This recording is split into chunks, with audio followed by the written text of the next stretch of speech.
needed, we do that. Let me reassure you, we're one of the best school systems, knock on wood, in the country, with all the security we have with our Quebec unit that is in there, the security cameras that we have in there that are only utilized for potential emergency situation, in which was used on a couple of times here to dispel and debunk these threats. But we are not going to allow whether young people or older people with demented minds to continue to call in and send these threats or put them on Facebook. I'll let you know, and the Superintendent Akers will allude to it, an arrest has been made, and when arrests have to be made, they will be made to send a message that there's going to be repercussions. And as you see across the country now, there could also be repercussions for the parents too, on their responsibility of their child, because you are now disrupting our education process. You are putting parents in a nervous type fashion. Is something going on? Is something happening in school? But these numerous threats that have come in have all been debunked. They're taken seriously. They've been investigated, and arrest has been made. I'll let Superintendent Akers go into that. But we also had one that said that there was an active shooting going on, which was BS. But obviously police and school officials got on that important. That's why the Crime Analysis Division and the system we have only utilized with permission of the school department, police department on the cameras. It was essential to automatically know that there was nothing going on there and the investigation was done on it. God forbid something happens, we're able to pinpoint that right away. But Dr. Deneau and other school department officials, Murphy Cavan, who called me very, very early this morning, this has gotten to a pace that it's unacceptable. And we want to reassure our students, our parents, our teachers, staff, bus drivers, that our #1 priority is keeping you safe and sound. But we are not going to let these individuals dictate that we can't open our schools. And it's being taken seriously. Repercussions are going to follow. An arrest has been made on this most recent one, and I hope the courts will send a message, and if need be, send a message to the parents that you need to take responsibility for your student or your child on it, or anyone else that's across the country doing this. We'll pursue that. So I deeply appreciate you being here, but it's just gotten to a point in time that we had to make a statement to reassure everyone. Everything is taken seriously, don't get me wrong, but as you see, all of them have been debunked and have been hoax. And that affects our children and our education system. So we want to give peace of mind to them, our parents, family members, teachers, and staff. With that, I'll turn it over to Superintendent Dr. Sonia Deneau. Good afternoon. Thank you so much for an opportunity to speak on this very urgent and important matter. Thank you, Mr. Mayor. You have said it all and said it all so well. I'd also like to thank the staff members from Springfield Public Schools and all the other elected officials who are here. I believe it's the collaboration that has allowed for the swift resolution of all of these situations that have been, yes, egregious behavior, inappropriate behavior, causing disruptions to the flow of our day, but each and every threat is taken seriously. Each and every call is taken seriously, but I really want us to come away with a few things today. Number one, the collaboration, the swift response from the Springfield Police Department, the Mayor's Office, and especially Springfield Public Schools. Adam Fenn, Chief Williams, and their teams have worked tirelessly. Every single call, every single threat is taken seriously. They are traced down. They're working with the police and everyone else who needs to ensure that our schools, our students, our families, and our staff are safe and sound every time they step into a building, every time they step out of the building. Safety, high quality education, our priorities in Springfield Public Schools. And as the mayor has also pointed out, and I know Chief Akers will substantiate, that they both also ensure that our students are safe.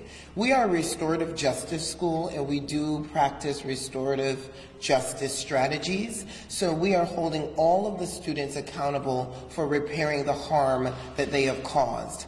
Each and every student will be held accountable, has been held accountable for the harm and the disruption they have caused to the learning environment, as well as to the safety, the sense of safety and well-being that every student and parent and staff and family member has a right to feel whenever they're in school. Everyone has a right to feel safe. And every time one of these threats are made, that safety is eroded, threatened, impacted in a negative way. And we just don't tolerate that. We can't tolerate that. It's not fair to the students and the staff and the family members who trust us to educate their children. So we want to make sure that we send a clear, united message that we're not putting up with it. We never have.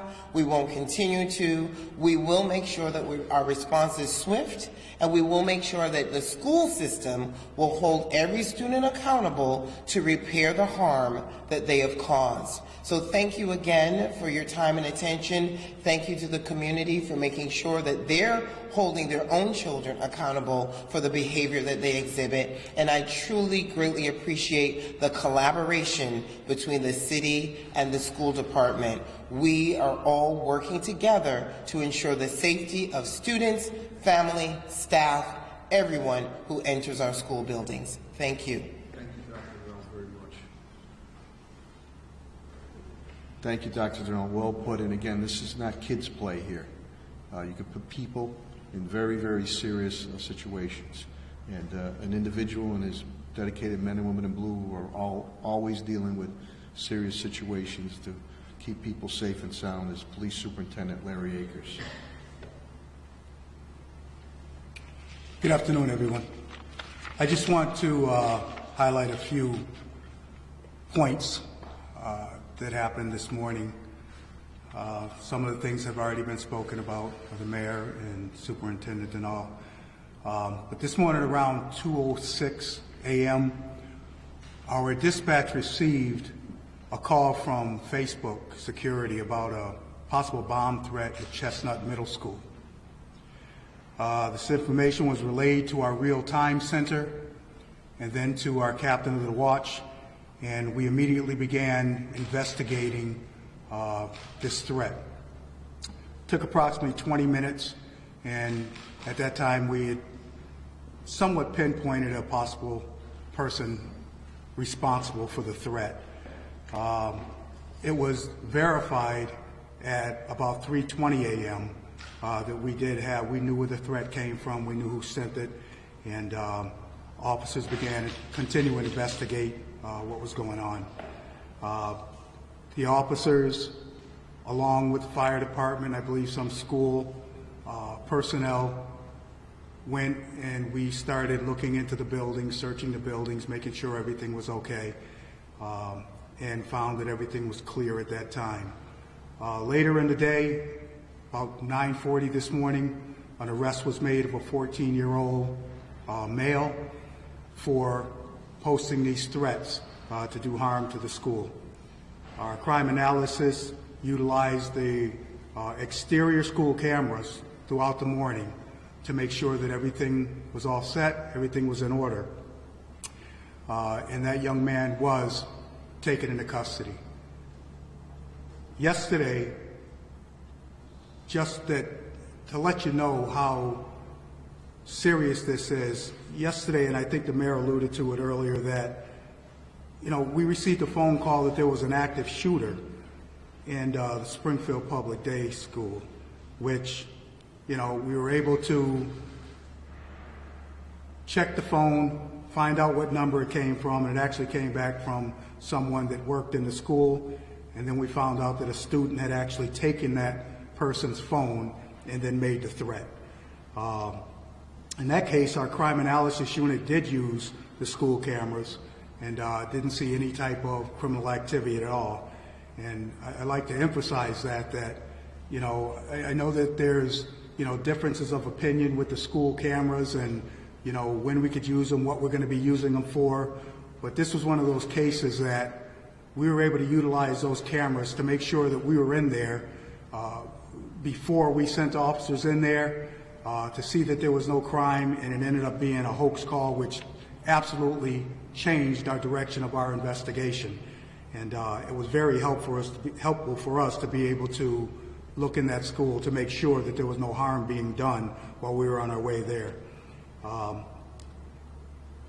Usually we don't arrest our children. We try not to arrest our children. But since the beginning of the school year, we've investigated 13 hoax threats involving guns, or this morning's case, a bomb. So moving forward, we're going to have a zero tolerance policy on this. We absolutely want everyone out there to know everything is not a police issue until a crime is committed or public safety is threatened. And this is certainly threatening public safety and committing a crime. So what I ask, and Superintendent Denal mentioned about the corroboration, I ask the parents to step up. I ask everyone involved with these children to step up. Check and see what they're sending on their Facebook or their, I shouldn't just use Facebook, but any social media, because we do not want to arrest our children. But we also cannot have what happened this morning, to where our school transportation, our school teachers and staff become so afraid to go to school because of these hoax that it disrupts our whole school system. That can't be tolerated. We will not tolerate it. So please, parents and whoever else is involved with these children out here, sit them down, talk to them. Because the last thing I want to do is to watch anyone under my command put handcuffs on a child. The city is moving in a good direction. It's moving in a positive direction. School department, police department, every other department in this city, we're going in a proper direction. We all have to get on board here, and we have to stop these things from happening before someone gets seriously hurt. Thank you very much. I appreciate your time. I don't know if you have any questions or comments at all. Jeanette?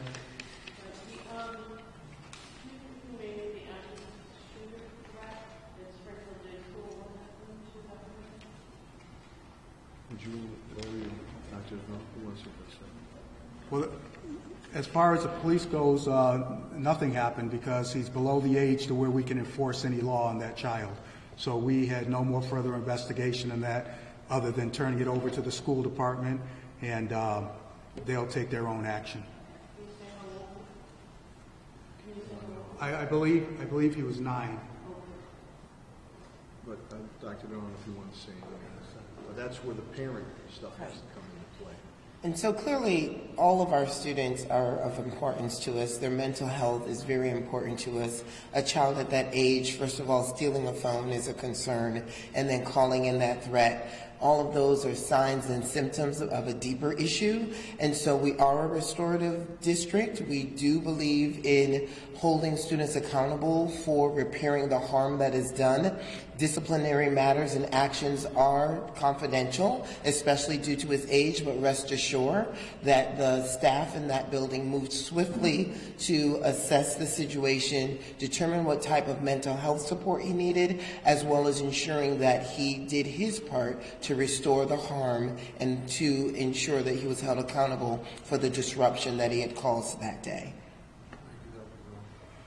Donnie? Is it going to be legal for a social media company to contact the city about threat? You want to talk about that process?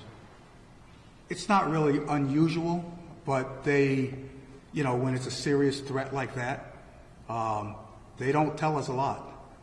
They don't reach out to the police. They do not want to be agents of the police.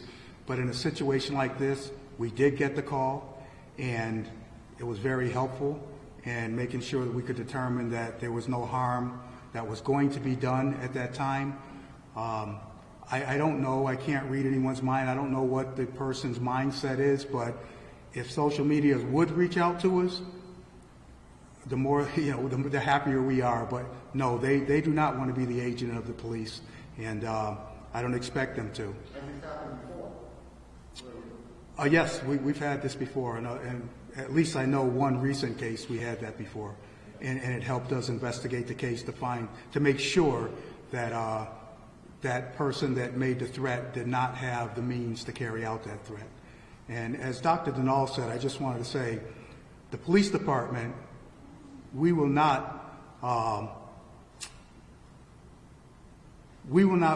go after children if there's any type of cognitive issues with that child, but we do have to do what we have to do ahead of time until we find that out.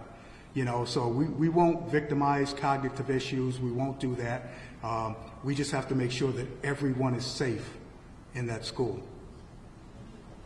Donnie, I know those First Amendment rights and everything, but if social media was to do that on something that is really determined, this is potential serious situation, that in itself would be a deterrent right there. Because if people get on there and say, "Oh, I'm faceless, they'll never know who I am." If they did that more often, maybe we'd have less people getting hurt, and God forbid, getting killed, especially when it has to do with our students. Adam Fenn had indicated to me the uptick after the tragedy that occurred in Georgia. We received a lot of copycat upticks occurring then. And you had mentioned, Adam, about when Parkland, God rest her soul, when Parkland occurred, you saw a bit of a surge, but this has just gotten to a point where it cannot be taken as commonplace. But if social media really red flagged some things, it would be a deterrent, and less people will be getting hurt, and God forbid, getting killed. So we appreciate those social media reaching out to our police department, and to the viewers, to the young people, and to the parents. I'm going to say it again, this is not kids' play. The potential of something bad happening, but we have a very professionally trained police department and our school department, public safety officials. But Superintendent Akers hit it right on the head. You get that call or notice that there's an active shooter going on. In many other school districts, the police are going in there blindly. We have this high technology where we have camera systems there that are monitored by Springfield Public School System employees, not the Springfield Police Department. But if such things should occur, MOU and joint agreement, police are able to zero in immediately. So when that call came in, they already had the cameras on there, all areas of the school, to see that nothing was going on there. Now, God forbid if something was going on, they know exactly. It's Hall 13, door 57, to go right in there.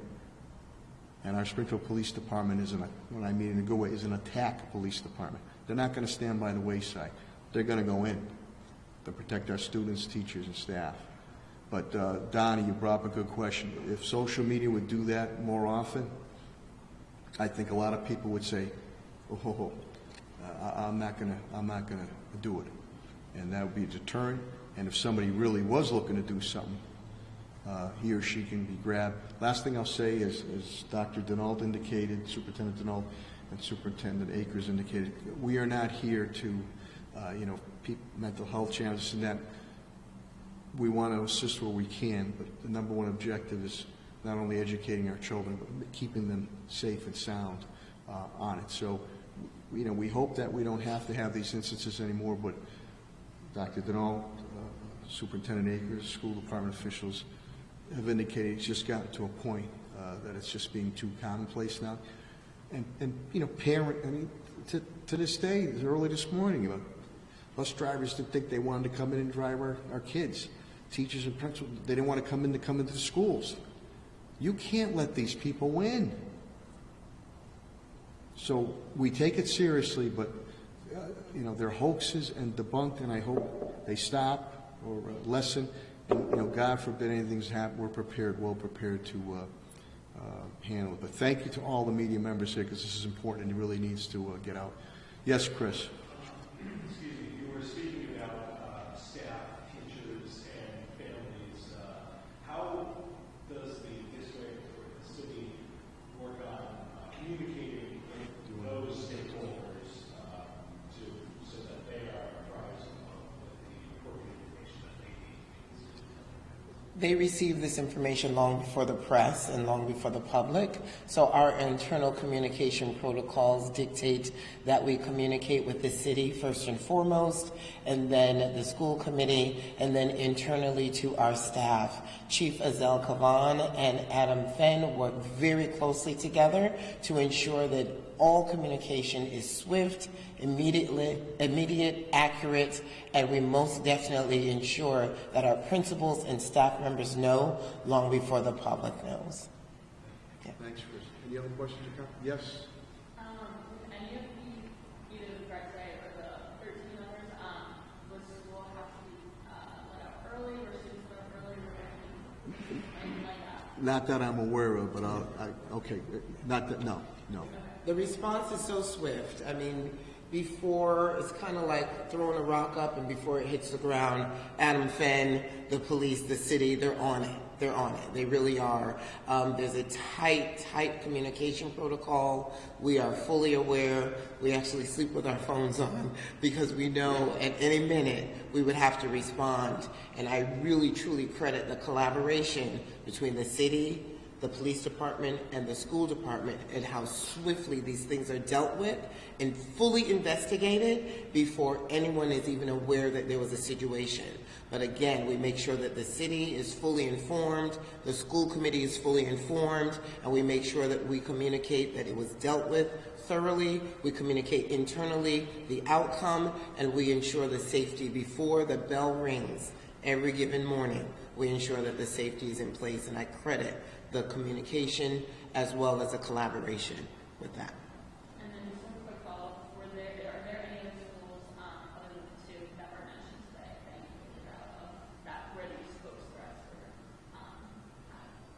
I have not committed that list to memory. I know Adam Fenn is very astute in all of the occurrences that have happened so far. We are hoping and praying that this is the last one today, but he does track that information, and we make sure that we are able to track and respond to each one in a timely manner. So he does monitor that. The data is collected. Principals, staff members, everyone who needs to be informed and involved, they definitely are, in order to make sure that every incident is dealt with in the right manner.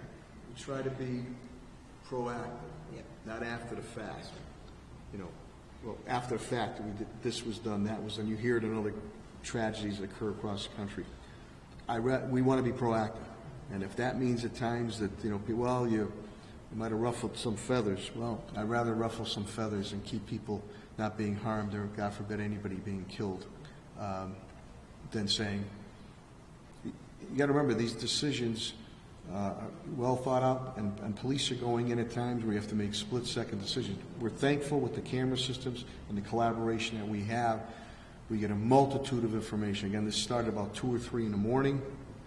They moved swiftly with the school department, the police department did, and the fire department to debunk that. They moved swiftly on the active shooter thing, which was BS. So we have all this internal information that we're able to utilize. So we go in with a tactical and strategic approach to keep people out of harm's way. I don't know, any questions or comments? Yes. Besides the two specific incidents that we're talking about, have there been any other arrests since the start of the school year, or just the student from this morning? I know you said you didn't charge the student from yesterday, but there's 13 in total, or 2 of them. Just overall, just as a general statement, I took over as mayor 17 years ago. You had 444 arrests. Director Adam Fenn has indicated to me arrests have been down 97% because of all the proactive stuff we've done as a general statement. I'll turn that over to Superintendent Akers or Superintendent Denault. I don't believe so. So if you're speaking about the 13 incidents, no, today was the first arrest. There were criminal complaints that were made against the other students for various reasons. Today was actually the first arrest. And just one thing just to follow up on with all of these transportation system and the teachers and all the staff, you know, the school department and anyone else who called with concerns, and, you know, it really created, it was in a bad way this morning. We can't have our students not going to school. And I just want to assure everyone out there that by the time you heard about that, police department, school department, fire department, we had already been in those buildings for hours. And if you're hearing about it when you get up to go to work, if there's something going on in those schools, you're not getting anywhere near that school regardless. We're not going to allow you anywhere near the school, probably not going to allow you on the street. So if you're allowed to pull into that school parking lot and you're allowed to drop those children off, you can rest assured we've already handled the situation. The school department has already cleared it. The police department, the fire department, we've done our job, and we're not letting you near the school just in case you're worried about dropping people off. Thank you. Any other questions or comments? Jeanette? Are there any particular schools that would be targeted in those 13 points? And are there any age levels? Is it big from high school or is it middle school, etc.? I can let Director Adam Fenn speak to that, but it is my understanding that there is no pattern that has emerged. There's no particular age group. It's just, again, looking at each individual situation to ensure that we're dealing with it in a swift and accurate manner. I don't know if you wanted to say anything, Adam. Thank you. Yeah, what we find is there's no real pattern, and the mayor hit on it before. Whenever there's one of these tragic events throughout the country, we find an uptick no matter what the school is. And again, I want to assure everybody, our staff, our students, our parents, and Superintendent Akers just hit on it. You know, we got a lot of calls this morning to why school wasn't canceled. You know, and I just want to add that we would never allow a school to open if there was any validity behind any of the threats. Again, we were working on this at 2 o'clock in the morning. We had ruled out a valid threat. It was determined a low-level threat. But we go through these with a fine-tooth comb every time they come up. And in collaboration with the police department, communications, the mayor, we leave no stone unturned. So again, there is no pattern to these, but what we really need to realize is what we see is it's mainly students globbing onto it, making false reports, making false threats. They're even taking it as far as taking a threat that might have come out a week ago, taking it, changing the language on it, and reposting it. You know, it's mainly social media, but we need everybody to understand at this point, you know, we've reached a tipping point, and again, we don't want any students arrested, but I think at this point we need to have a zero tolerance on this. This morning was a very large disruption. I've been here 11 years, and it was probably the biggest disruption we've had, barring the SciTech incident last year, all for a false call that was made by a student who, quite frankly, didn't want to go to school today. So, okay. Say that again? What was the bomb threat? It was a bomb threat. And what was the student charged? I can have Superintendent Akers speak on that. Well, naturally, because of the age of the student, I will not relinquish any information on the arrest. I can't put anything out there because it was a 14-year-old, and I'm not allowed to do that. Okay, you can't say it's the charge. I don't even want to speak about that at this time. Was he? Yeah, I believe he is a student.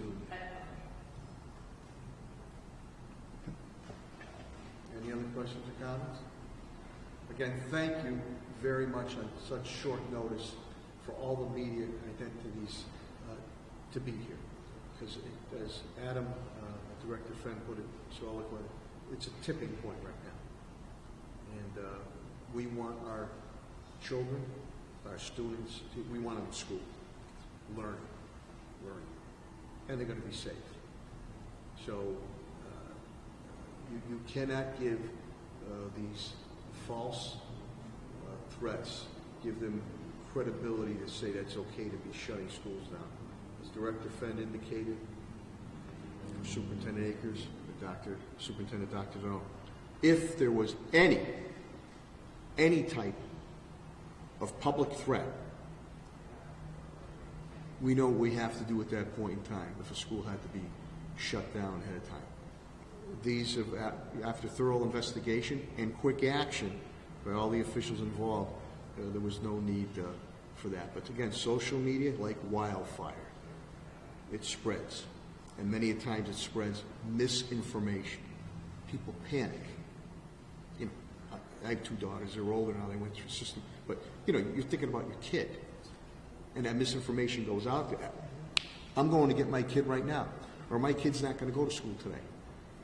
And then it spread to, you know, bus drivers, teachers, principals. And it was quickly handled, and it was debunked, and school went on today. But the message here is that you're caught, you're going to face repercussions. And if need be, the parental units might face repercussions. That's up to, you know, we'll pursue that in the courts, because this has to be taken seriously, because you could just have disastrous things occurring. But we're well versed. Again, we've dealt with a number of natural man-made disasters and public safety issues, so I'm very, very proud of all our public safety officials. But it's just nonsense. This shouldn't have to go on. So again, thank you on such short notice getting this message out on it. And if social media, and again, I know there's, you know, First Amendment rights, but when they see something that they really feel is a huge red flag, then they really do need to alert the authorities. Look at how many tragedies have occurred across the country, especially in schools. You know, I rather, hey, they want to give me a boot in the behind, fine, but if we're able to save lives and help people from not getting killed, I'll be more than happy to take that boot in the behind from individuals saying, well, you can't give out that information. A life has been saved. So to me, it's well worth it. But thank you very much again. And I want to thank Superintendent Dr. Sonia Deneau and her team. I want to thank Police Superintendent Larry Akers and his team. I want to thank Fire Commissioner B.J. Calvi and the fire team for their quick efforts, and Adam and crew and everybody. Thank you very, very much, and go out and have a great day. God bless. Thanks.